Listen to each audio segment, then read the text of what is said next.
Halo, assalamualaikum warahmatullahi wabarakatuh. Berjumpa lagi bersama saya Donan dengan channel Doyan Ngelayap, yang kerjaannya ngelayap mulu, ngetan ngulon ngalor ngidul ora dan tak pisan. Kali ini saya lagi pengen ngajak jalan-jalan teman-teman ke arah Kerawang, ke arah makam Waliullah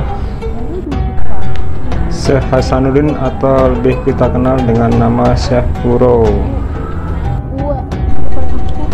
Tepatnya di Pulau Bata, Desa Pulau Kalapa, Kecamatan Lemah Abang, Kabupaten Karawang, Jawa Barat.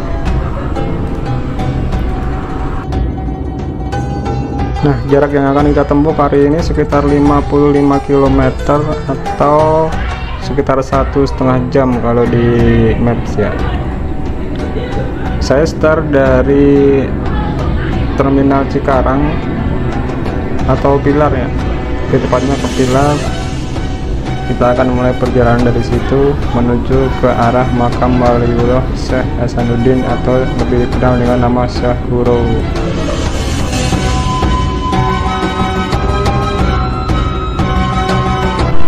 Nah, ini kita sedang melewati stasiun Lemah Abang. Ini perjalanan banyak yang saya potong-potong karena menurut saya ini trek jalur Pantura ini nggak terlalu banyak yang bisa diekspos, jadi kita langsung aja, banyak yang di-cut.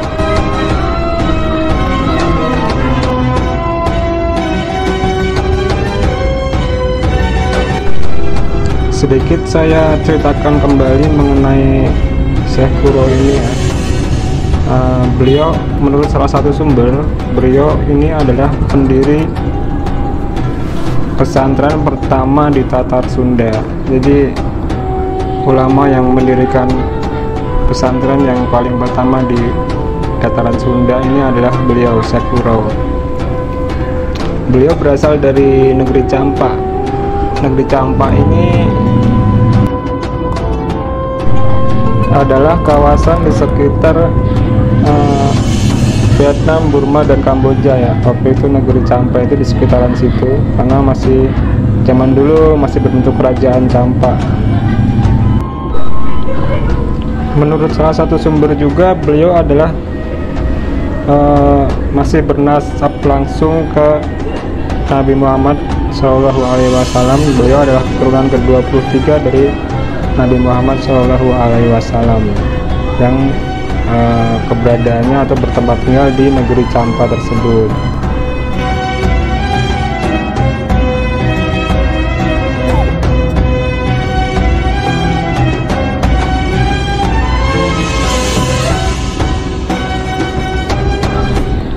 Peran Syekh Guru ini ternyata masih ada hubungan langsung atau berperan langsung dalam sejarah bangsa Indonesia dengan Prabu Siliwangi. Jadi murid beliau itu yang namanya Nyi Subang Larang adalah salah satu istri dari Prabu Siliwangi yang mempunyai keturunan, yang akan mempunyai keturunan menjadi seorang raja-raja di Pulau Jawa lah, intinya gitu ya. Nah, ini kita udah mau masuk ke perbatasan Kerawang nih. Ini ada perbatasan Kerawang, terus habis perbatasan Kerawang ada jembatan Kali Citarum ya. Ini Kali Citarum juga ada sejarahnya nih sama Syekh Guru. Jadi beliau datang yang kedua kalinya itu melewati Sungai Citarum dan berlabuh di pelabuhan sekitar sini zaman dulunya gitu, sobat ngayap. Panjang banget jembatannya ya, gede banget emang Kali Citarum tuh, dari ujung selatan ke ujung utara. Kita udah mau masukin Tanjung Pura. Nah, beliau waktu mendarat pertama kali di daerah sini nih, Tanjung Pura. Ini menurut cerita yang beredar ya, dan menurut sumber-sumber yang saya kumpulkan, beliau mendirikan musola kecil di Kerawang yang sekarang menjadi Masjid Agung Kerawang, dan di situ juga madrasah atau pesantren pertama kali yang didirikan oleh Syekh Kuro itu ada di Masjid Agung Kerawang yang sekarang menjadi Masjid Agung Kerawang. Dulunya musola kecil gitu, sobat ngayap.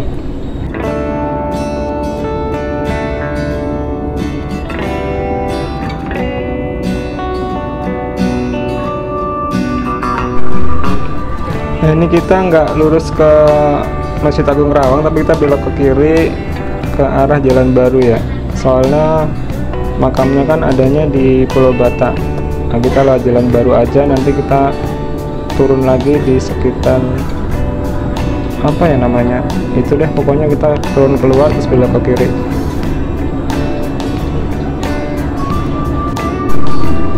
Nah, Syekh Kuro ini pertama kali datang di Pulau Jawa itu bukan di Kerawang. Pertama kali datang beliau sekitar tahun 1409 itu di Cirebon. Malah beliau pertama kali mendarat di Cirebon itu bareng-bareng sama Laksamana Haji Sampobo untuk memimpin armada angkatan lautnya dan mengarahkan 63 buah kapal dengan prajurit yang berjumlah sekitar 25.000 orang. Wah, gede banget ya. Tapi intinya Syekh Kuro ini cuman ikut lah ya, jadi nggak bergabung ke dalam kesatuan pasukan itu, cuman dia ibaratnya ikut serta di situ, terus turunnya di Cirebon dulu. Jadi kalau pasukan Laksamana Sampobo ini tugasnya untuk mengadakan hubungan persahabatan dengan Ki Gedeng Tapa. Kalau Syekh Kuro ini tugasnya menyebarkan agama Islam di situ, di Sah Bandar Muara Jati Cirebon tepatnya. Nah, Ki Gedeng Tapa ini sendiri adalah ayah dari Nyai Subang Larang tuh teman-teman. Nah, ini kita udah mulai harus belok kiri ya, jadi kita keluar dari Jalan Baru Kerawang, kita ambil ke kiri, nanti di perempatan kita belok kiri lagi.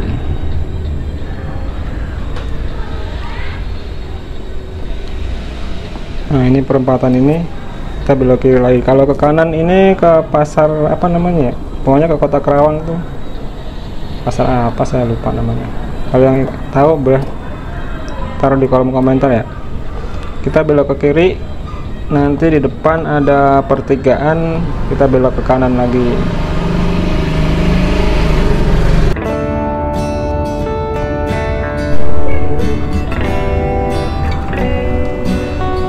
Di sini ramai banget teman-teman, banyak banget motor dan mobil, sedikit melambat perjalanan, jadi agak-agak macet sih enggak, cuman padat merayap lah ya.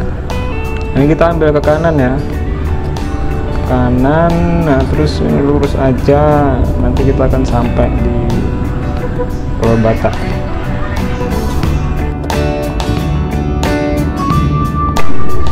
Nah, di Cirebon kegiatan Syekh Kuro menyebarkan agama Islam ini, berdakwah ini ternyata sedikit mengganggu Prabu Wastu Kencana atau raja dari kerajaan Galuh teman-teman. Jadi Prabu Wastu Kencana ini adalah ayah dari Prabu Siliwangi. Nah, waktu itu belum jadi Pajajaran karena Prabu Wastu Kencana masih memimpin kerajaan Galuh, belum bersatu dengan kerajaan Sunda. Nanti yang menyatukan adalah Prabu Siliwangi gitu sobat ngayap. Sedangkan Prabu Wastu Kencana ini kan agamanya Hindu, makanya dia agak terganggu sama kegiatan Syekh Kuro nyebarin agama Islam di Cirebon. Makanya dia mengutus prajuritnya untuk menghentikan kegiatan dari Syekh Kuro tersebut. Nah, karena ditegur sama Raja Galuh ya, akhirnya Syekh Kuro nurut aja, dia kembali lagi ke Campa waktu itu. Nah, tapi Nah, tapi kembalinya Syekh Kuro ini, si Ki Gedeng Tapa tadi menitipkan anaknya yang bernama Subang Larang kepada Syekh Kuro buat diajarkan agama Islam. Waktu itu Subang Larang masih kecil, sekitar ada yang bilang 12 tahun lah ya kira-kira ya. Nah, akhirnya Syekh Kuro kembali lagi ke Campak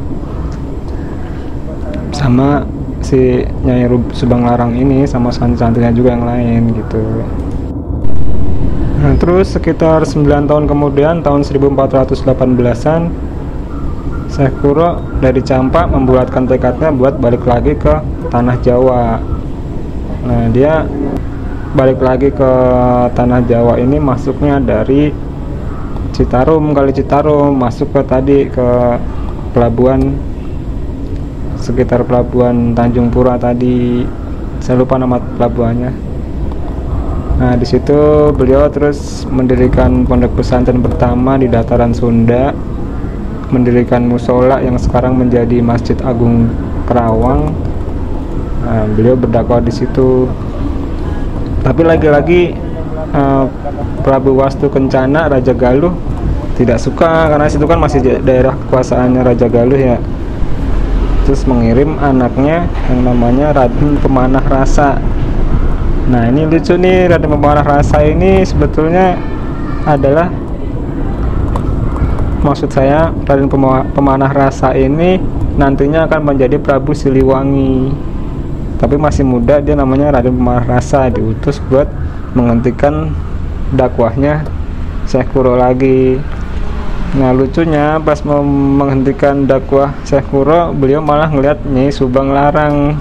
Ceritanya cinlok dah di situ, karena dia terpesona sama suaranya Nyai Subang Larang yang sedang melantunkan ayat-ayat suci Al-Quran. Nah, singkat cerita, dilamar tuh Nyai Subang Larang, tapi ada syaratnya. Ya, salah satu syaratnya anak-anaknya harus jadi raja-raja di daerah Galuh, di kerajaan Galuh gitu sobat ngayap. Yang menikahkan sendiri langsung adalah Syekh Kuro waktu itu. Nah, menurut sejarah, Nyai Subang Larang ini adalah ibunya dari Raden Walang Sungsang sama Rara Santang sama Kian Santang. Jadi anak ketiga, Walang Sungsang, Rara Santang sama Kian Santang. Nah, Kian Santang kenal dong, tokoh legendaris nih. Ini jadi kalau nggak ada Syekh Kuro nih, Kian Santang nggak jadi muslim. Ternyata peran Syekh Kuro sangat berperan besar di sini karena dia adalah gurunya dari Nyai Subang Larang. Nah, jadi Walang Sungsang, Rara Santang, dan Kian Santang ini adalah anak dari pasangan Prabu Siliwangi dan Nyai Subang Larang. Tuh.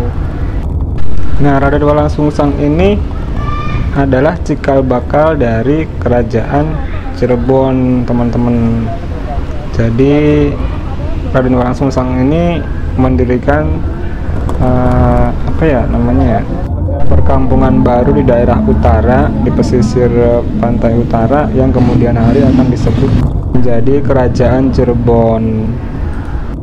Raden Walang Sungsang ini juga dikenal dengan julukan Raden Cakrabuana. Nah, kan mantap ya ceritanya ya. Raden Cakrabuana, siapa yang kenal dengan Cakrabuana?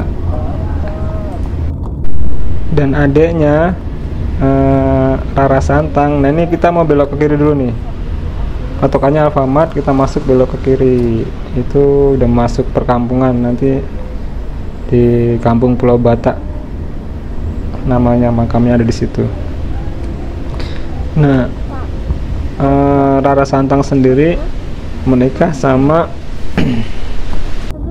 salah satu keturunan Nabi Muhammad juga, yang berasal dari Campak juga, atau ada yang bilang dari Turki juga. Emang ada hubungannya sih.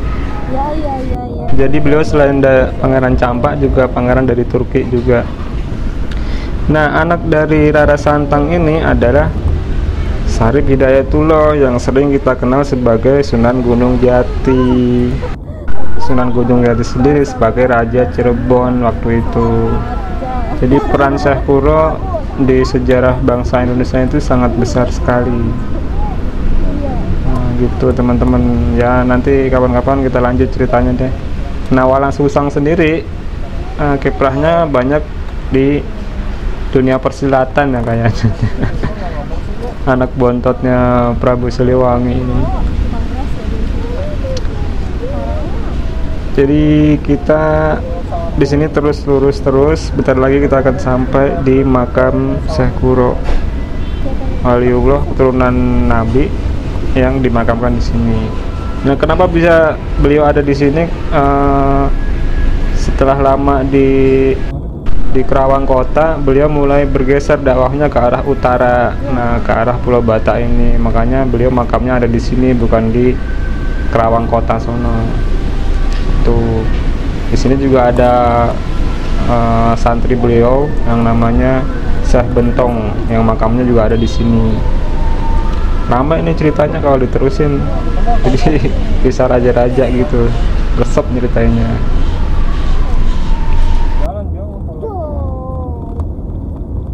Oke, kita lanjut, kita lurus terus sampai mentok nanti.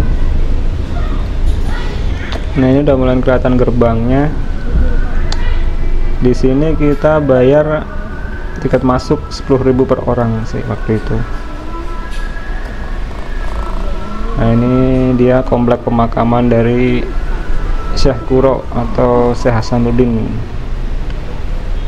Jadi yang mengejutkan adalah pendiri pesantren pertama di Indonesia adalah ulama dari negara Campa.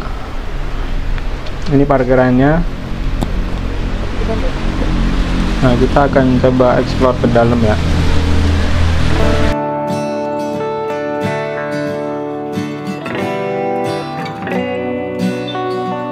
Nah, ini adalah pintu gerbangnya, lucu ya, pintu gerbangnya bulat.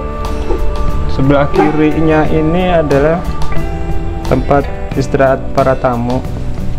Biasanya tamu yang nginep suka dikasih tempat di sini buat nginep. Ini masjidnya bukan masjid pertama yang dia buat ya, ini masjid pada saat setelah makam ini ditemukan.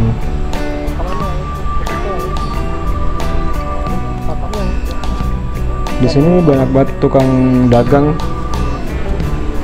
souvenir, dagang kopi, makanan dan segala macam.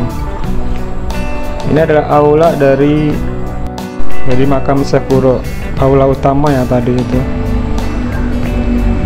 Tuh banyak banget tukang dagang. Memang kalau ulama itu barokahnya luar biasa ya, dari semenjak dia hidup sampai meninggal pun berkahnya masih ketinggalan. Jadi ekonomi berputar di warga sekitar bisa jualan di sini. Nah, ini adalah makamnya, makam dari Syekh Kuro di dalamnya. Tapi kalau bukan dapat izin dari pengurus, kita nggak bisa masuk. Ini udah bagus kompleknya, bangunannya dulu waktu pertama kali kesini udah lama sih. Itu belum kayak gini, masih agak-agak berantakan. Sekarang lantainya udah dikonblok, terus banyak bangunan-bangunan baru.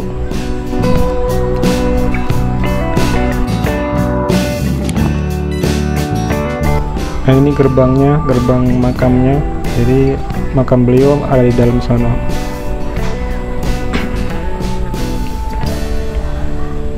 Cuman lagi ditutup ya, nggak bisa masuk kita.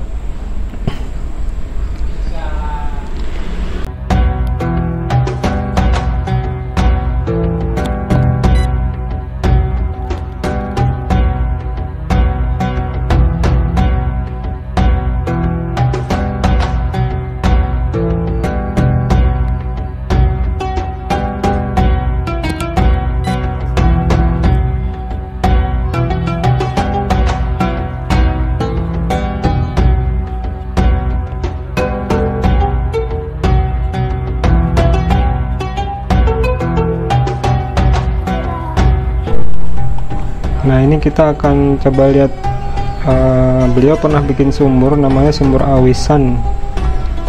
Kita mau coba lihat sumurnya. Sumurnya masih ada sampai sekarang, dari semenjak 1400 tahun 1000 dari tahun 1400 atau abad ke-14 sampai sekarang masih ada sumurnya.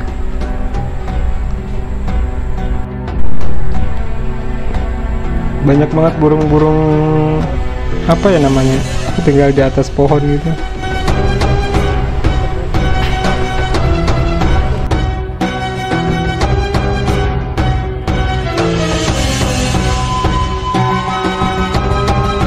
Nah, ini adalah sumur Awisannya, sumur legendaris sih kalau saya bilang.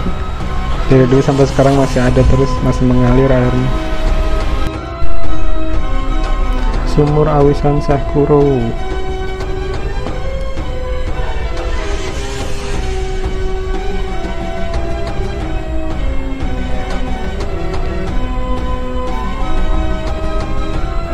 Begini penampakannya.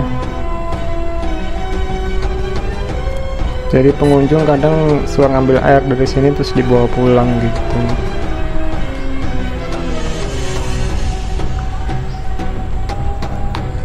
Oke, kita coba lanjut ke belakang. Nah, di belakang sono ada makam Syekh Bentong. Syekh Bentong adalah murid dari Syekh Kuro. Jadi beliau yang membantu Syekh Kuro menyebarkan agama dari mulai dari Kerawang kota sampai ke Kerawang sini, itu beliau ikut terus membantu Syekh Kuro dalam penyebaran agama Islam. Beliau termasuk, Syekh Bentong ini termasuk murid kesayangan Syekh Kuro ya, sampai makamnya aja bersebelahan sama Syekh Kuro. Oke, kita lanjut terus ke belakang.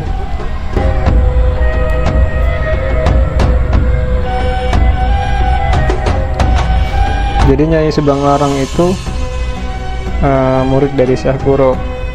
Nyai Subang Larang itu adalah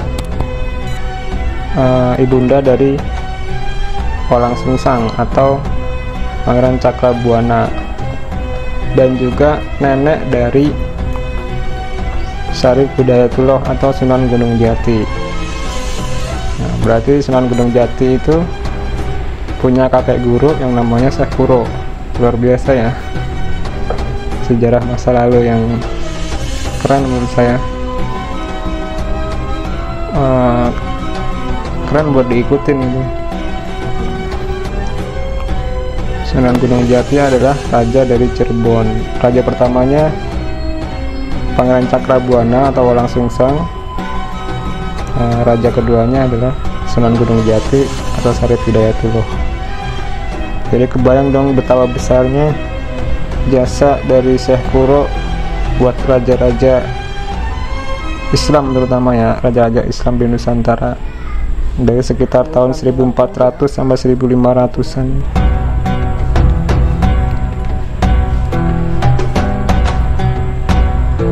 Dan Nyai Subang Larang sendiri adalah salah satu istri dari Prabu Siliwangi,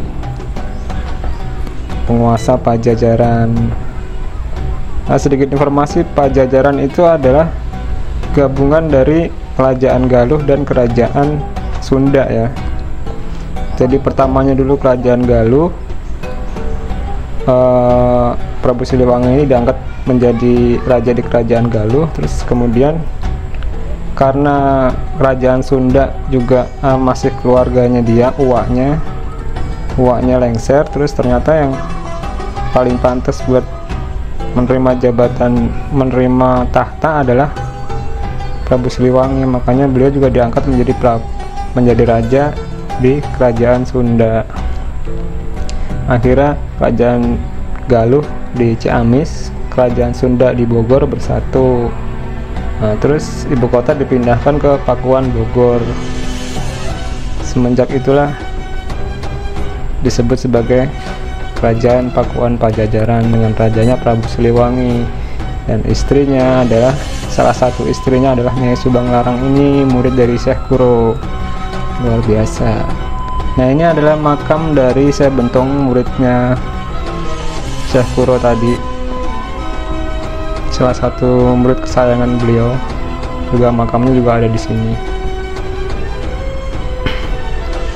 Sedikit informasi di sini, ramainya kalau malam Sabtu Kliwon ya. Nggak tahu kenapa jadi ada tradisi begitu. Malam Sabtu Kliwon tuh pasti ramai pengunjung. Kalau saya sengaja datang siang-siang karena memang pengen bikin konten. Kalau malam-malam kan nggak kelihatan, jadi siang-siang aja. Ini udah bagus, semua udah dicor, jalan setapaknya dicor, sebelah depan juga udah di konblok. Udah bagus sekarang. Ini adalah jalan tembus buat parkiran motor, jadi kita bisa parkir motor di situ.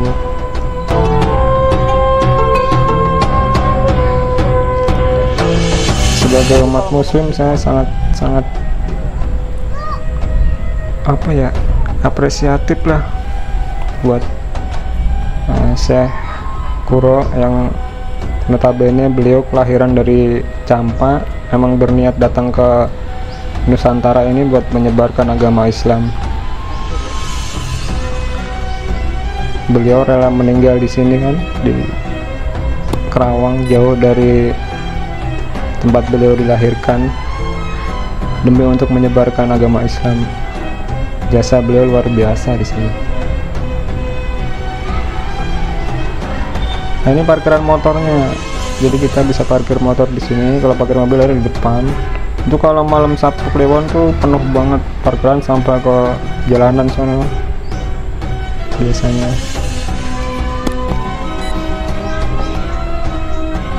Masih banyak tukang dagang juga di parkiran, cuman kalau siang-siang emang nutup. Ramainya kalau malam Sabtu Kliwon.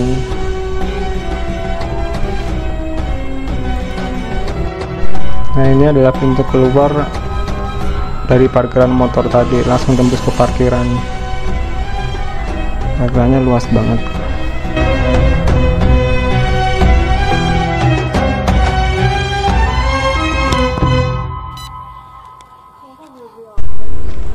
Baiklah teman-teman, untuk video kali ini saya cukupkan sampai di sini saja. Perjalanan kita ke makam Waliullah Syekh Kuro atau Syekh Hasanuddin. Semoga video yang saya tampilkan atau saya upload ini bermanfaat buat kalian semua dan menghibur. Buat yang udah subscribe, like, comment, and share, terima kasih atas selalu mengikuti video-video saya. Semoga kalian selalu sehat dan banyak rezekinya, amin ya rabbal alamin. Assalamualaikum warahmatullahi wabarakatuh.